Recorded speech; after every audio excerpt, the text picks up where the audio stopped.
Ah, Quoi? bah je sais pas. C'est classe. Ça y est, c'est revenu. C'est revenu. Alors, dimanche 1er Nissan, Vaïkra, chapitre 1. Allez L'Éternel... vérifier vos messageries. Alors, Pour l'Éternel... certains. Ah oui. L'Éternel appela Moïse et lui parla de la tente d'assignation en ces termes.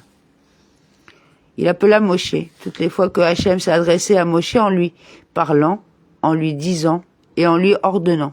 Il a commencé par appeler, en expression d'affection, Yoma Kadbe, Vaïkra Rabba, identique à celle employée par les anges de service. Comme il est écrit, il appela l'un l'autre, Yeshayar 6.3. Tandis que c'est de manière fortuite et impure qu'il se révèle aux prophètes des nations du monde. Comme il est écrit, Elohim survint vers Bilam, il lui dit, par Midbar 23, 4. Il appela Moshe. La voix se propageait et atteignait ses oreilles, et nul en Israël ne l'entendait. J'aurais pu penser qu'il y eut un appel également pour signaler les interruptions dans le discours. Aussi est-il écrit, lui parla, ce qui veut dire qu'il y a eu un appel lors de la prise de parole, et non pour les interruptions. Et à quoi les interruptions ont-elles servi? À donner à Moshe le temps de réfléchir entre chaque paragraphe et le suivant, et entre un sujet et l'autre. À plus forte raison, un simple être humain en a-t-il besoin lorsqu'il étudie auprès d'un de ses semblables. Lui parla, à l'exclusion de Aaron. Rabbi Yehuda a enseigné. La Torah contient 13 paroles d'Iberot transmises à Moshe et à Aaron, au regard desquelles figurent 13 cas où Aaron est exclu.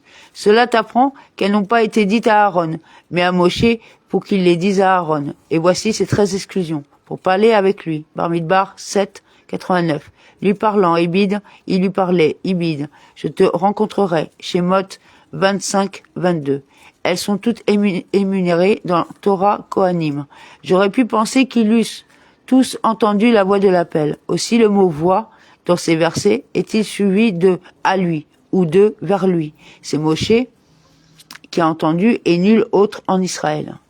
Depuis la tente d'assignation, cela nous apprend que la voix s'arrêtait et qu'elle ne se manifestait pas hors de la tente. J'aurais pu penser qu'il en fut ainsi parce qu'elles étaient trop basses. Aussi est-il écrit la voix. Du moins, la voix. Bamidbar 7, 89. De quelle voix s'agit-il? De celle dont il est question dans le livre de Télim.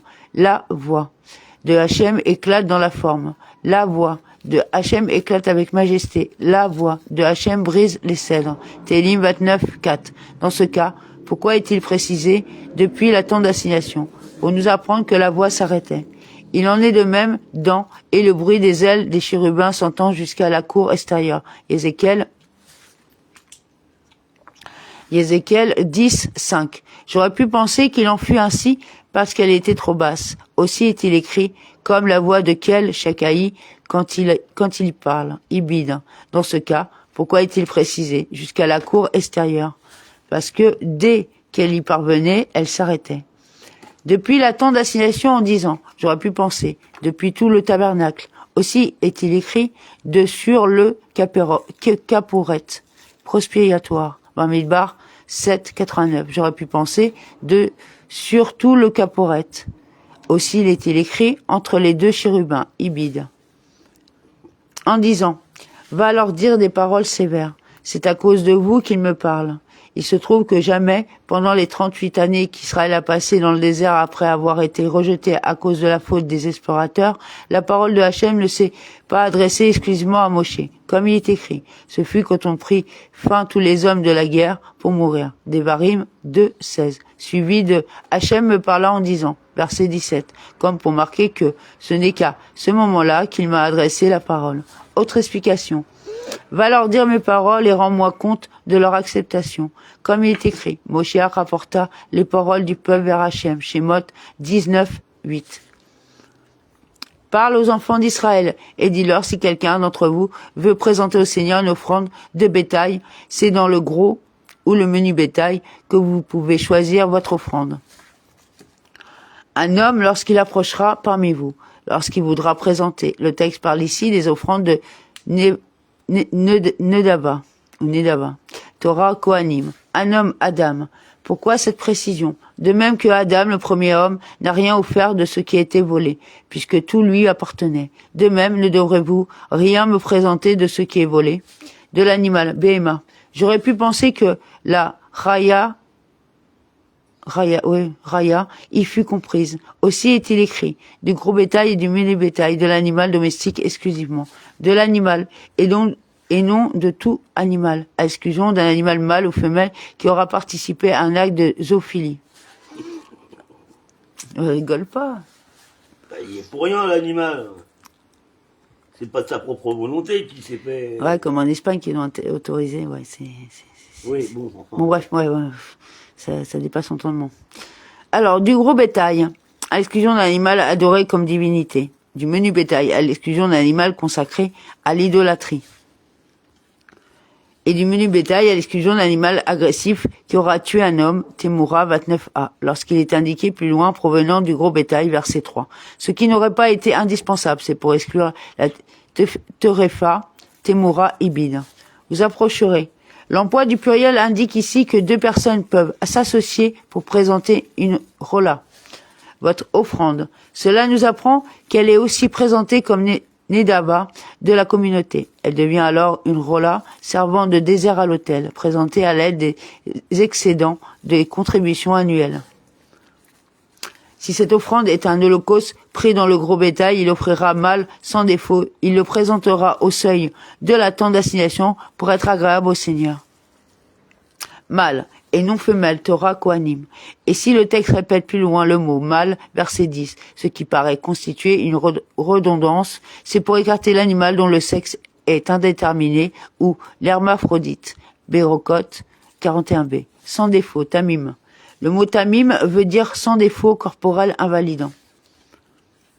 Vers l'entrée de la tente d'assignation, il s'occupera lui-même de la mener jusqu'au parvis. Pourquoi est-il répété? Il l'approchera dans ce verset. C'est pour t'apprendre que même si la rola de Réhouven s'est confondue avec celle de Shimon, chacun la présentera au nom de son propriétaire. Il en va de même d'une rola confondue avec un animal non consacré.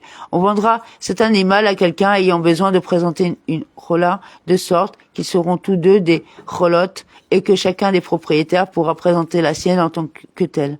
J'aurais pu penser qu'il en fut de même dans le cas d'un animal mélangé avec des animaux impropres aux offrandes ou appartenant à une autre espèce. Aussi est-il écrit, il approchera.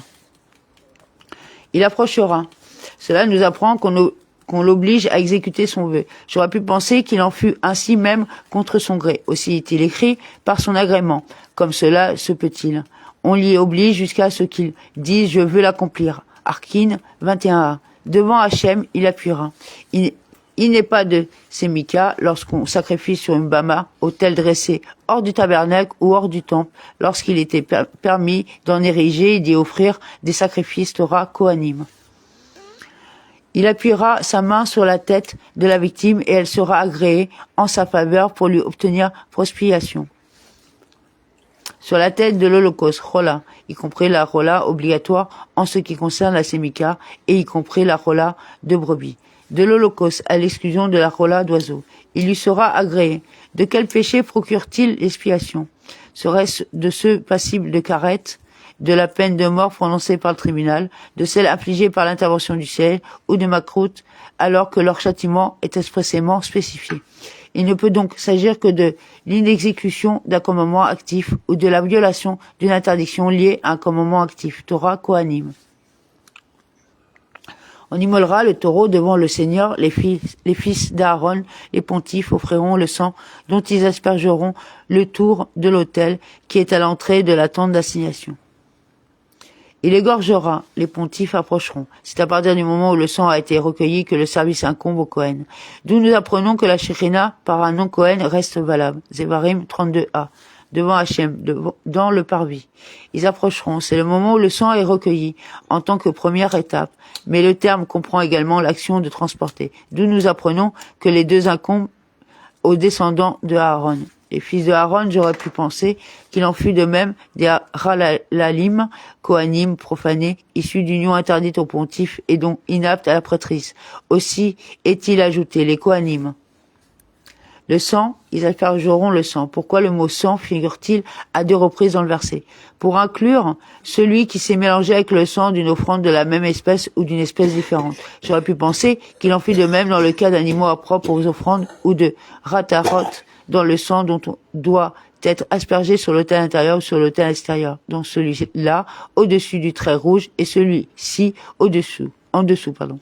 Aussi est-il écrit ailleurs, verset 11, son, sang. Zévarim 80a et b. Ils aspergeront, le Kohen se tient en bas et asperge à partir du récipient la paroi de l'autel, au-dessus du trait rouge, vers les angles, d'où l'emploi du mot autour, le sang devant être réparti sur les 4 côtés de l'autel, ou bien devait-il être appliqué autour comme on l'aurait fait d'un fil. Aussi est-il écrit, ils aspergeront, et il est impossible d'entourer par aspersion. S'il y a aspersion, n'y y en a-t-il qu'une seule? Aussi est-il écrit autour, comme cela est-il possible. On effectue 2 aspersions qui en deviennent 4, Torah Kohanim, qui est à l'entrée de la tente d'assignation, et non lorsqu'elle est démontée. Alors, on dépouillera la victime et on la dépaissera par quartier. Il dépouillera l'holocauste, Rola. Pourquoi la précision la Rola? Pour inclure toutes les rolottes dans l'obligation de dépouiller et de dépecer Torah Kohanim en ces morceaux, et non ces morceaux en plus petits morceaux, Torah Kohanim. Les fils d'Aaron, le pontife, mettront du feu sur l'autel et disposeront du bois sur ce feu. Donneront du feu, bien que le feu descende du ciel, c'est une misva d'en mettre allumé de la main de l'homme. Yoma 53a.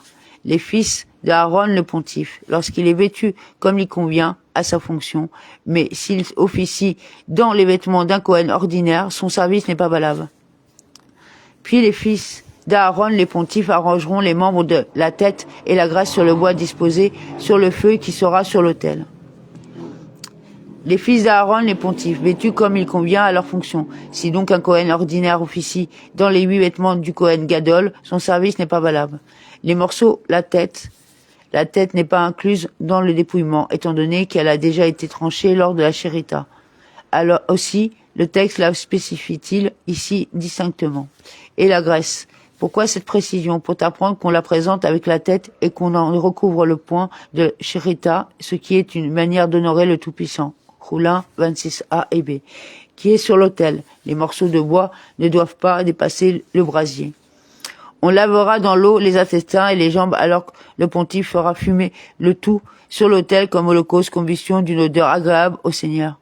Une holocauste rola, c'est un titre de rola qui le fera réduire en fumée.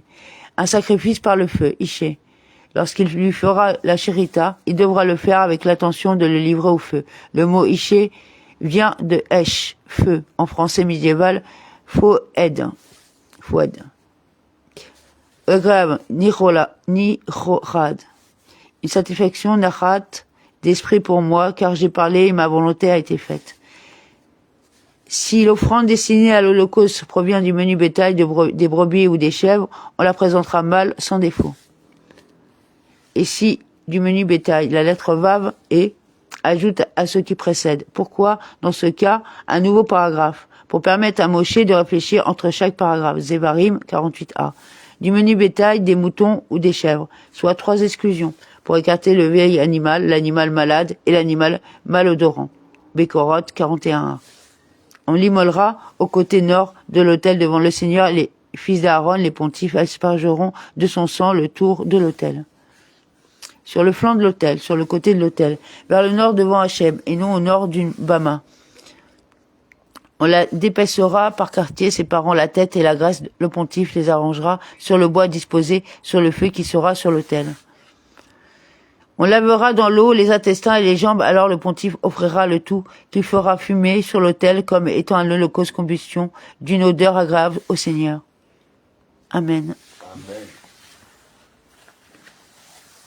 Tu as rajouté quelque chose? Non. Bon, allez voir vos messageries. Ah, tu continues à... Ouais.